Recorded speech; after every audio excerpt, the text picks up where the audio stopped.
ಆಗಿರೋ ಒಪ್ಪಂದದ ರೀತಿಯಲ್ಲಿ ನಡ್ಕೊಂಡ್ರೆ ಒಳ್ಳೆಯದು. ಇದು ಮಂತರಗೌಡ ಅವರ ಮಾತು. ಮಡಿಕೇರಿ MLA ಮಾತನಾಡಿದ್ದಾರೆ. DKC ಪರವಾಗಿ ಬ್ಯಾಟ್ ಬೀಸಿದ್ದಾರೆ.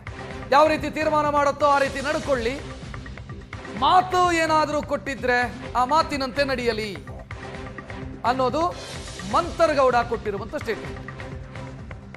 ಕಳೆದ 3 ತಿಂಗಳಿಂದ ಕೂಡ ನಿರಂತರವಾಗಿ CM ಸ್ಥಾನ ಬದಲಾವಣೆ ಆಗಬೇಕು, ಅಧಿಕಾರ ಹಂಚಿಕೆ ಆಗಬೇಕು ಅನ್ನೋಂತಹ ತೀವ್ರತರವಾದಂತಹ ಚರ್ಚೆ ಇದೆ. ಅದರಲ್ಲೂ ಕೂಡ ಕಳೆದ 2 ದಿನಗಳಿಂದ ಆ ಚರ್ಚೆ ಮತ್ತಷ್ಟು ತೀವ್ರತೆಯನ್ನು ಪಡ್ಕೊಂಡಿರೋಂಥದ್ದು. ಅದಕ್ಕೆ ಸಂಬಂಧಪಟ್ಟ ಹಾಗೆ ಮಡಿಕೇರಿ ಕ್ಷೇತ್ರದ ಶಾಸಕರಾಗಿರುವಂತಹ ಮಂತರಗೌಡರವರು ಏನು ಹೇಳ್ತಾರೆ, ನಾನು ಅವ್ರನ್ನ ಮಾತಾಡಿಸ್ತೀನಿ. ಸರ್, ಈಗ ರಾಜ್ಯದಲ್ಲಿ CM ಸ್ಥಾನ ಬದಲಾವಣೆ ಆಗಬೇಕು, ಅಧಿಕಾರ ಹಂಚಿಕೆ ಆಗಬೇಕು ಅನ್ನೋಂತಹ ಚರ್ಚೆ ನಡೀತದೆ. ತಾವೇನು ಹೇಳ್ತೀರಾ ಸರ್?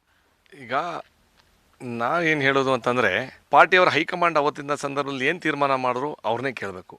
ಯಾಕೆ ಅಂತಂದರೆ ನಮಗೆ ಏನು ಹೈಕಮಾಂಡ್ ಅವಾಗ ಮೇ 23ನೇ ಇಸ್ವಿಲಿ ತೀರ್ಮಾನ ಆಗಿರೋಂಥ ಅದು. ಅದ ನಂತರ ಯಾವ ರೀತಿಲಿ ತೀರ್ಮಾನ ಮಾಡ್ಕೊಂಬಂದವ್ರೆ ಆ ರೀತಿಲಿ ನಡ್ಕೊಂಬಂದರೆ ಒಳ್ಳೆಯದು ಅಂತ ನನ್ನ ಅಭಿಪ್ರಾಯ. ಇಂಡಿಸೈಸಿವ್ನೆಸ್ ಆಗಿರೋದ್ರಿಂದ ಒಂದು ಸ್ವಲ್ಪ ಜನಕ್ಕೆ ಒಂದು ರೀತಿಲಿ ಬೇರೆ ರೀತಿಲಿ ತಿರುಗ್ಬೋದು.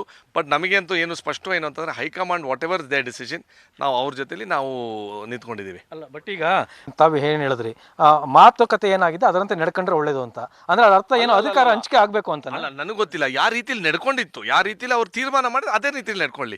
ನೀವು ಹೇಳ್ದಂಗೆ ಹೈಕಮಾಂಡ್ ಬಂದು ನನಗೆ ಗೊತ್ತಿರಂಗೆ ಹಿರಿಯವರಾದಂಥ ಖರ್ಗೆ ಸಾಹೇಬರು ಇಬ್ಬರು ಹಿರಿಯವ್ರನ್ನ ಕರೆಸ್ಬಿಟ್ಟು ಪ್ಲಸ್ ನಮ್ಮ ಹೈಕಮಾಂಡ್ ಅವ್ರ ಜೊತೆಲಿ ಸೇರಿಕೊಂಡು ತೀರ್ಮಾನ ಮಾಡಿ ಅಂದರೆ ಏನು ಮಾತುಕತೆ ನಡೆಸಂಗೆ ನಡ್ಕೊಂಡು ಹೋಗಿಲ್ಲ. ಯಾಕಂದ್ರೆ ನಾವಂತೂ ಆ ಮೀಟಿಂಗಿಗೆ ಪ್ರಿವಿ ಇರಲಿಲ್ಲ, ಅದ್ರಲ್ಲಿ ಏನು ನಡೀತು ಅಂತ ನಮಗೂ ಗೊತ್ತಿರಲಿಲ್ಲ. ಏನು ತೀರ್ಮಾನ ಆಗಿತ್ತು ಆ ರೀತಿಲಿ ನಡ್ಕೊಂಬರಲಿ. ಇದು ಆದಷ್ಟು ಬೇಗ ಈ ಸಮಸ್ಯೆನ ಏನು ಪಬ್ಲಿಕಲ್ಲಿ ನಮ್ಮ ಮೀಡಿಯಾ ನಿಮ್ಮೆಲ್ಲ ನೀವು ಸ್ನೇಹಿತರುಗಳೇನು ಜಾಸ್ತಿ ಮಾಡ್ತಾ ಇರೋದು ಆದಷ್ಟು ಬೇಗ ಇದು ಕಡಿಮೆ ಮಾಡಲಿ ಅಂತ ನಮ್ಮ ಆಸೆ. ನಮ್ಮದೇನು ಜವಾಬ್ದಾರಿ ಇದೆ, 136 ಆಲ್ಮೋಸ್ಟ್ 140 MLAಸ್ಗಳು ನಮ್ಮ ಪರ ಇರೋದ್ರಿಂದ ಸರ್ಕಾರದ್ದು ನೀವು ಹೇಳ್ದಂಗೆ ಕರ್ತವ್ಯ ಕೆಲಸ ಮಾಡಬೇಕು ಅಂತ ನಮ್ಮ ಆಸೆ ಇದೆ. ಅದು ನಿರಂತರವಾಗಿ ನಾವು ಮಾಡ್ಕೊಂಡು ಬರ್ತೀವಿ. ಬಟ್ ಸರ್, ಈಗ DKC ಅವರು ಒಂದು ಪಟ್ಟು ಹಿಡಿದು ಕೂತಿದ್ದಾರೆ.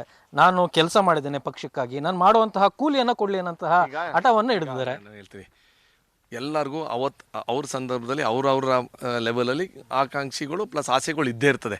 ಅವ್ರು ಕೇಳೋದೇನು ತಪ್ಪೇನಿಲ್ಲ. ಮಾತ್ರ ಅದು ರೀತಿಲಿ ನಾವು ಅಂತಲ್ಲ, ಹೈಕಮಾಂಡ್ ಅವ್ರು ತೀರ್ಮಾನ ಮಾಡಬೇಕು. ಹೈಕಮಾಂಡ್ ನನಗೆ ಗೊತ್ತಿರಂಗೆ ಆದಷ್ಟು ಬೇಗ ಒಂದು ತೀರ್ಮಾನ ಮಾಡಲಿ, ಈ ಸಮಸ್ಯೆಗೆ ಒಂದು ರೀತಿಯಲ್ಲಿ ದೊಡ್ಡ ಮಟ್ಟದಲ್ಲಿ ಪರಿಹಾರ ಸಿಕ್ಕಲಿ. ನಮಗೇನು ಗೊತ್ತಾ, ವಿರೋಧ ಪಾರ್ಟಿಯವ್ರು ಇಲ್ಲಿದ್ದೆಲ್ಲ ಮಾತಾಡೋಕ್ಕೆ ಸೃಷ್ಟಿ ಮಾಡ್ತಾರೆ, ಅದು ಆಗಬಾರ್ದು. ನಮ್ಮ ಸರ್ಕಾರ 140 ಶಾಸಕರು ಕೊಟ್ಟಿರೋದೇ ನೀವು ಹೇಳ್ದಂಗೆ ಅಪರೂಪದ ಒಂದು ತೀರ್ಪು. ಯಾಕಂದರೆ ಬೇರೆ ಬೇರೆ ನೋಡ್ತೀರಾ 115 ನಮ್ಮ ಕಾಂಗ್ರೆಸ್ ಸರ್ಕಾರ ಪಾರ್ಟಿಯವ್ರ ಅಧಿಕಾರಕ್ಕೆ ಬಂದಂಥ ಸಂದರ್ಭದಲ್ಲಿ always it is in a highest number. ಆ ವಿಚಾರದಲ್ಲಿ ನನಗೊತ್ತನಿಗೆ ಸಮಸ್ಯೆ ಏನಿಲ್ಲ. ಆದಷ್ಟು ನಮ್ಮ ಹೈಕಮಾಂಡ್ ಅವ್ರನ್ನ ಇಬ್ಬರನ್ನ ಕರೆಸಿ ಆದಷ್ಟು ಬೇಗ ಆ ರೀತಿಯಲ್ಲಿ ನಡ್ಕೊಂಡು ಹೋಗಲಿ. Whatever the high command decision is taking, we are always ready. I mean we are bowing our heads to the high command. So ಇದು ಶಾಸಕರು ಹೇಳುವಂತಹ ಮಾತು. ಅಂದರೆ ಹೈಕಮಾಂಡ್ ಏನೋ ಒಂದು ನಿರ್ಧಾರ ಮಾಡುತ್ತೆ, ಆದಷ್ಟು ಬೇಗ ಆ ನಿರ್ಧಾರವನ್ನು ಮಾಡಲಿ. ಜನರ ನಡುವೆ ಒಂದಷ್ಟು ತಪ್ಪು ಚರ್ಚೆಗಳು ನಡೀತಾ ಇದೆ, ಒಂದಷ್ಟು ಗೊಂದಲಗಳಾಗ್ತಾ ಇದೆ, ಅದಕ್ಕೆಲ್ಲವೂ ಕೂಡ ಆದಷ್ಟು ಬೇಗ ತೆರೆಯನ್ನು ಹೇಳಿಲಿ ಅನ್ನೋಂತಹ ಅಭಿಪ್ರಾಯವನ್ನು ಮಡಿಕೇರಿ ಶಾಸಕರಂತ ಮಂತರಗೌಡರು ಅವರು ವ್ಯಕ್ತಪಡಿಸ್ತಿರೋಂಥದ್ದು. ಕ್ಯಾಮ್ರಾಮನ್ ಪ್ರದೀಪ್ ಜೊತೆ ರವಿ ಎಸ್ ಹಳ್ಳಿ, ಏಷ್ಯಾನೆಟ್ ಸುವರ್ಣ ನ್ಯೂಸ್, ಕೊಡಗು.